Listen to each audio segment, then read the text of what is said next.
Why are they not coming out and giving us the facts if they have any? Objected by See, you? when we were in the opposition just a couple of months back, every scam that we broke, we gave evidence. We had documents. We had proof. I am requesting Mr. Yatnal and other BJP leaders and any other opposition leaders, if they have an iota of proof anywhere, please let them submit it to the Lokayukta. You don't want to submit it to Lokayukta? Please submit it to Chief Minister. He will order a judicial inquiry if necessary. This hit and run, this shooting in the dark should stop.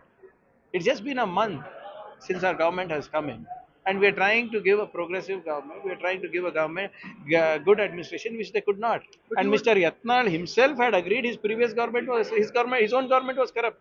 If you forgot, he is the same man who said that the chief minister's chair was sold for 2,500 crores. So I don't think Mr. Yatnal has any credibility left. what is the update on that, sir? I think the Home Minister has already issued a team, I guess. They're formulating the framework for it.